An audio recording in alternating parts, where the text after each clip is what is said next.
ஹேவலக் சிட்டியில் ஒரு பெண்ணிடம் இருந்து ஒரு தங்க துப்பாக்கி கண்டெடுக்கப்பட்ட விவகாரம் என்பதுதான் கடந்த 2-3 நாட்களாகவே பேசு பொருளாக இருக்கின்ற ஒரு விடயமாக இருக்கிறது. இது தங்க துப்பாக்கி என்று சொல்வதை விட தங்க முலாம் பூசப்பட்ட ஒரு துப்பாக்கியாகவே இது இருக்கிறது. உண்மையான தங்க துப்பாக்கி இது அல்ல. இந்த பெண்ணை போலீசார் கைது செய்து விசாரணை நடத்தி வருகின்றனர். இந்த விசாரணைகளிலே பல உண்மைகள் வெளிக்கொணரப்பட்டிருப்பதாக தெரிய வருகிறது. விசாரணைகளின்படி இந்த துப்பாக்கிக்கு சொந்தக்காரர் சுதந்திர கட்சியை சேர்ந்த ஒரு பிரபலமான அரசியல்வாதி என்று தெரிய வந்திருக்கிறது. இந்த அரசியல்வாதி என்ன செய்திருக்கிறார் என்றால், கடந்த 6 மாதங்களுக்கு முன்னதாகவே இந்த துப்பாக்கியை அவருடைய சமையல்காரரிடம் கொடுத்து மறைத்து வைக்கும்படி சொல்லி இருக்கிறாராம். அந்த சமையல்காரருக்கு நெருக்கமான ஒரு பெண்ணிடம், தெரிந்த ஒரு பெண்ணிடம், அந்த பெண் தான் ஹேவலக் சிட்டியில் வசிக்கின்ற அந்த பெண்ணாக இருக்கிறார். அவரிடம் கொடுத்து இதனை மறைத்து வைக்கும்படி சொல்லி இருக்கிறார். ஒரு பையிலே போட்டு கொடுத்து இதனை மறைத்து வைக்கும்படி சொல்லி இருக்கிறார். ஆனால் அந்த பெண்ணுக்கு உண்மையிலே இந்த பையுக்குள் ஒரு துப்பாக்கி இருப்பது என்பது தெரியாமலே இருந்திருக்கிறது. இந்த சம்பவம் 6 மாதங்களுக்கு முன்பே நடந்திருக்கிறது. 6 மாதங்களாக அந்த பெண்ணினுடைய வீட்டிலே இது இருந்திருக்கிறது. அதற்குள் துப்பாக்கி இருக்கிறது என்பது கூட அந்த பெண்ணுக்கு தெரியாத சூழ்நிலை தான் இருந்தது. அதன் பிறகு அந்த பெண்ணினுடைய மகனுக்கு விளையாட்டு நிகழ்வு ஒன்றுக்கு செல்வதற்காக அந்த பை என்பது தேவைப்பட்டிருக்கிறது. இதன் காரணமாக 6 மாதத்துக்கு பின்னர் அந்த பை என்பது வெளியிலே எடுக்கப்படுகிறது. அப்போது வெளியில் எடுத்து அதன் காருக்குள் வைக்கின்ற போதுதான், அதன் பிறகுதான் அந்த பெண்ணுக்கு தெரிய வருகிறது, அந்த பையை திறந்து பார்த்ததன் பின்னர் அதற்குள் துப்பாக்கி இருக்கிறது என்று. அதனை கண்டு அங்கிருந்த காவலாளி உடனடியாக போலீசாருக்கு தெரிவித்திருக்கிறார். அதன் பிறகுதான் அந்த பெண் என்பவர் கைது செய்யப்பட்டிருக்கிறார். போலீசார் நடத்திய விசாரணையில் அந்த சமையல்காரரை தேடி நேற்று போலீசார் அவிசாவளை பகுதிக்கு சென்றிருக்கிறார்கள். அவரை பிடிப்பதற்காக வேண்டி அந்த பெண்ணையும், அந்த பெண்ணோடு சம்பந்தப்பட்ட இன்னும் ஒரு பெண்ணையும் தான் இப்போது வரைக்கும் போலீசார் கைது செய்திருக்கின்றனர். சுதந்திர கட்சியினுடைய இந்த பிரபலமான அரசியல்வாதி விரைவில் கைது செய்யப்படுவார் என்றும் தெரிய வருகிறது. அந்த சமையல்காரரையும் விரைவில் கைது செய்யப்படுவார் என்றும் தெரிய வருகிறது. வடமத்திய மாகாணத்தை பிரதிநிதித்துவப்படுத்துகின்ற இந்த பிரபலமான அரசியல்வாதியும், அந்த அரசியல்வாதியினுடைய தந்தையும் கூட ஒரு பிரபலமான அரசியல்வாதி என்றும் சொல்லப்படுகின்றது. இந்த துப்பாக்கியால் ஏதாவது குற்றங்கள் நடந்திருக்கிறதா, ஏன் இதை மறைத்து வைக்க இவர் முற்பட்டார் என்ற தொனியிலே பல பக்க விசாரணைகளை இப்போது போலீசார் மேற்கொண்டு வருகின்றனர். இந்த துப்பாக்கி பின்னால் இவ்வாறான விசாரணைகள் முன்னெடுக்கப்பட்டு வருகின்ற இந்த சூழ்நிலையில் இப்போது அதிக கைதுகள் இந்த நாட்டிலே இடம்பெறலாம் என்று பேசப்படுகிறது. அதிலே முன்னாள் அமைச்சர்கள், முன்னாள் பாராளுமன்ற உறுப்பினர்கள், பிரபலமான அரசியல்வாதிகள் என்று பலரும் கைது செய்யப்படக்கூடிய ஒரு சூழ்நிலைகள் இடம்பெற்று வருவதாக அரசியல் வட்டாரத்திலே பேசப்பட்டு வருகிறது. எதிர்வருகின்ற நாட்களிலே நாமல் ராஜபக்ஷ கூட கைது செய்யப்படலாம் என்று சொல்லப்படுகிறது. இந்த கிறிஸ் வழக்கு தொடர்பாக 7 கோடி ஊழல் செய்தார் என்ற குற்றச்சாட்டின் அடிப்படையில் அந்த வழக்கு சட்டம் அதிபரினால் தாக்கல் செய்யப்பட்டு இப்போது நீதிமன்றத்துக்கு வரவிருக்கிறது.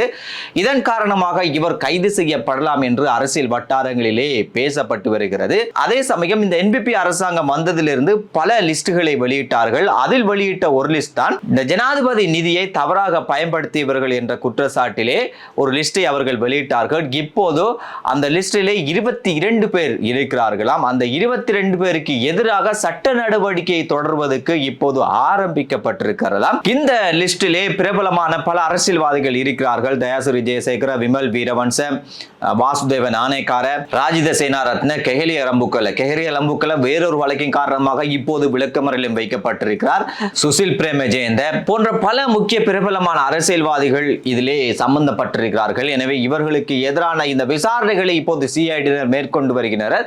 எதிர்காலத்தில் இதற்கு எதிராகவும் இவர்களுக்கு சட்ட நடவடிக்கை எடுக்கப்படலாம் என்றும் பேசப்பட்டு வருகிறது. இப்போது கொழும்பு மாநகர சபையை யார் கைப்பற்றுவது என்கின்ற போட்டி இப்போது நிலவி வருகிறது. NPP அரசாங்கம் சொல்கிறது நாங்கள் தான் கைப்பற்றுவோம் என்று, ஆனால் SJP சொல்கிறது நாங்கள் தான் கைப்பற்றுவோம் என்று.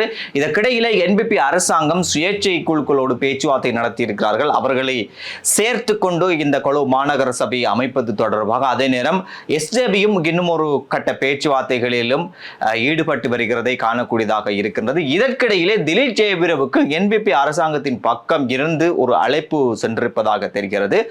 அவரை இந்த உள்ளூராட்சி சபைகளே அவருடைய உறுப்பினர்களை சேர்ந்து ஆட்சி அமைப்பு தொடர்பாக இந்த அழைப்பு சென்றிருப்பதாக சொல்லப்படுகிறது.